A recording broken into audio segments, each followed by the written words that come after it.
Assalamualaikum warahmatullahi wabarakatuh. Alhamdulillahirrabbilalamin. Puji syukur kehadirat Allah Subhanahu wa Ta'ala kita panjatkan karena pada pagi hari ini kita masih diberi nikmat sehat sehingga kita bisa melanjutkan materi kita pada pertemuan kemarin. Pada pagi hari ini kita akan melanjutkan materi tentang tax prosedur. Pada pertemuan pertama kemarin kita sudah membahas tentang pengertian tax prosedur beserta strukturnya. Masih ingatkan kalian tentang pengertian tax prosedur? Tax prosedur adalah sebuah teks yang berisi tahapan-tahapan ataupun langkah-langkah dalam membuat sesuatu ataupun melakukan sesuatu. Adapun unsur-unsurnya yaitu ada 3. Pertama, pernyataan umum. Yang kedua, tahapan-tahapan atau langkah-langkah. Yang ketiga adalah penegasan ulang. Pada kesempatan hari ini kita lanjutkan materi tersebut yaitu menganalisis dan mengembangkan tax prosedur.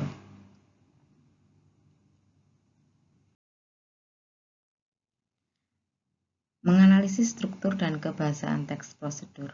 Menganalisis berarti menelaah atau menguraikan sesuatu atas bagian-bagian serta hubungan antara bagian tersebut untuk memperoleh pemahaman yang utuh.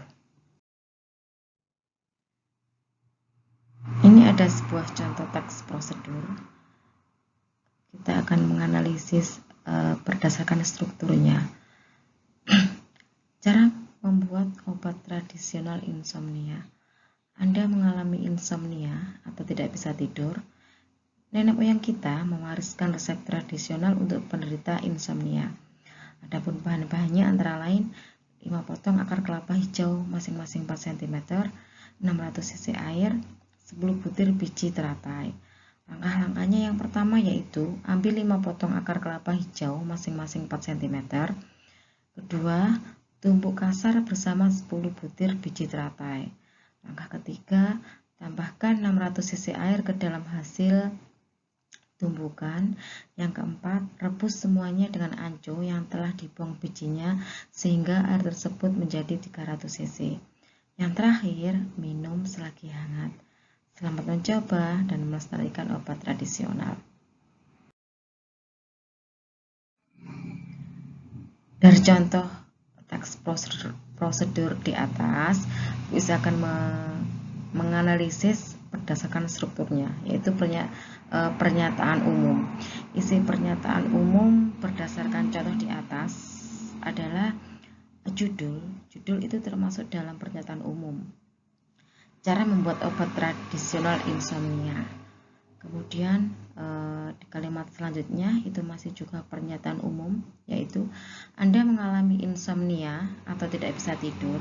Nenek moyang kita mewariskan resep tradisional untuk penderita insomnia.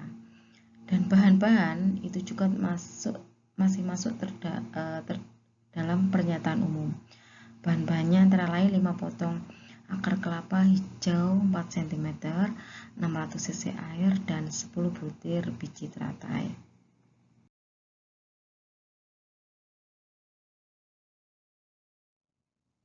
Struktur selanjutnya yaitu langkah-langkah. Langkah-langkah ataupun tahapan-tahapan berdasarkan contoh di atas ada 5 langkah. Pertama yaitu ambil 5 potong akar kelapa hijau masing-masing 4 cm. Langkah kedua yaitu tumbuk kasar bersama 10 butir biji teratai. Ketiga, tambahkan 600 cc air ke dalam hasil tumbukan. Yang keempat, rebus semuanya dengan anco yang telah dibuang bijinya hingga air tersisa 300 cc. Yang terakhir yaitu minum selagi hangat. Ini adalah langkah-langkahnya. Analisis struktur yang terakhir yaitu penegasan ulang. Penegasan ulang ini sifatnya boleh ada, boleh tidak. Kalau dalam contoh di atas tadi ada penegasan ulangnya, yaitu pada kata selamat mencoba dan melestarikan obat tradisional. Dari sini sudah paham kan untuk menganalisis strukturnya?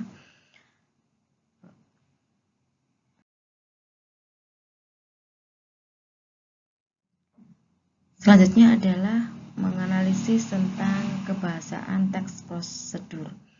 Yang pertama yaitu konjungsi. Konjungsi adalah kata penghubung. Pada sebuah teks prosedur banyak digunakan konjungsi temporal yang menyatakan urutan waktu kerja. Seperti kata setelah itu, lalu, kemudian, sebelum, sesudah itu, selanjutnya.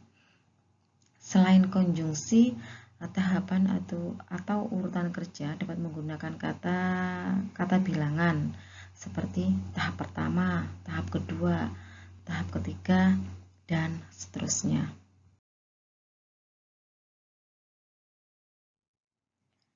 Kebahasaan yang kedua yaitu kalimat.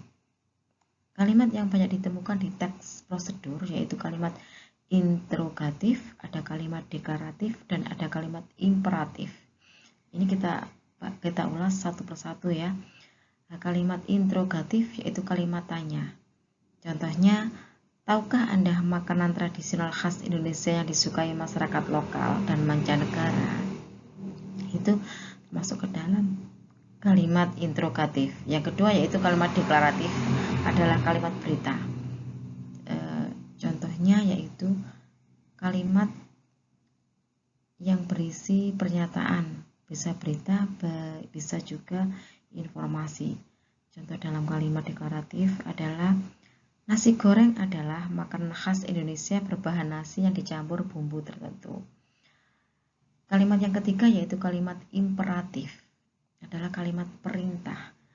Kalimat perintah itu bisa berisi larangan, permintaan, imbauan, dan harapan. Kebahasan yang ketiga adalah verba. Verba adalah kata kerja. Pada teks prosedur dikenal istilah verba material dan verba tingkah laku. Kalian harus bisa membedakan mana yang termasuk verba material dan mana yang termasuk verba tingkah laku. Verba material adalah jenis verba yang mengacu pada tindakan fisik.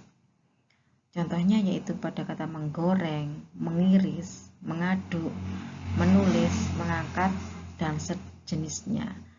Adapun verba tingkah laku yaitu kebalikan dari verba material, yaitu verba yang mengacu pada sikap yang dinyatakan dengan ungkapan verba, bukan dengan tindakan fisik. Seperti pada kata menyetujui, menolak, memahami, merasa, dan sejenisnya. Kalau contoh pada kalimat yaitu, kita akan merasakan kelezatan dari bumbu-bumbu tersebut.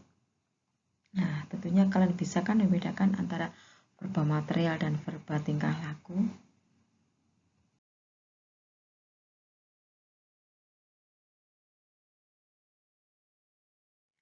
Selanjutnya yaitu mengembangkan teks prosedur dengan memperhatikan hasil analisis terhadap isi, struktur, dan kebahasaan. Langkah membuat teks prosedur sama dengan langkah-langkah membuat teks lain, yaitu pertama menentukan topik, kedua mengumpulkan bahan, ketiga menyusun kerangka, keempat mengembangkan kerangka menjadi sebuah tulisan, dan yang terakhir yaitu memberi judul. Menentukan topik, yaitu langkah yang pertama, pilihlah salah satu topik yang kalian kuasai, yang menarik dan yang kalian anggap itu penting untuk dikembangkan. Misalnya tentang cara membuat tempe, cara mengobati luka, ataupun cara menanam bunga. Tahap yang kedua yaitu mengumpulkan bahan. Bahan yang kita kumpulkan harus sesuai dengan topik yang akan kita kembangkan. Bahan tulisan teks prosedur bisa kita dapat dari buku, surat kabar, hasil pengamatan, narasumber, ataupun yang lainnya. Adapun langkah yang ketiga yaitu menyusun kerangka. Setelah kita mendapat data, kemudian kita menyusun kerangka. Kerangka merupakan cara penulis agar menghasilkan langkah-langkah kerja yang sistematis. Menyusun kerangka teks prosedur berarti menyusun langkah-langkah atau tahapan-tahapan melakukan sesuatu.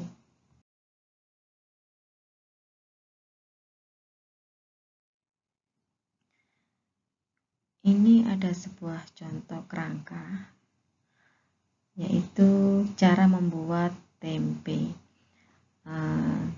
Kerangka yang pertama yaitu berisi pengertian umum. Pengertian umum itu ada isinya tentang sekilas tentang tempe, kandungan tempe, manfaat tempe bagi kesehatan.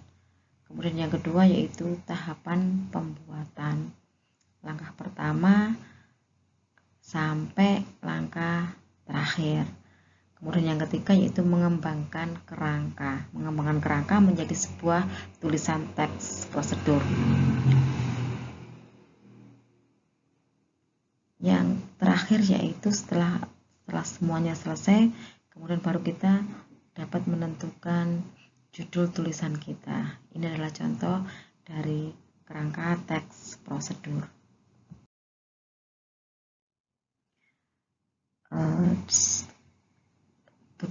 Ada tugas di materi kita yang terakhir. Setelah kalian mempelajari teks prosedur dari pengertian, dari struktur, dari analisis dan kebahasaan, sekarang tugas kalian adalah membuat 2 buah teks prosedur sesuai dengan struktur dan kebahasaannya. Yang pertama yaitu membuat teks prosedur, membuat sesuatu, terserah kalian mau memilih tema apa. Yang kedua yaitu melakukan sesuatu, itu pun temanya bebas. Selamat belajar dan selamat mengerjakan tugas. Saya akhiri, assalamualaikum warahmatullahi wabarakatuh.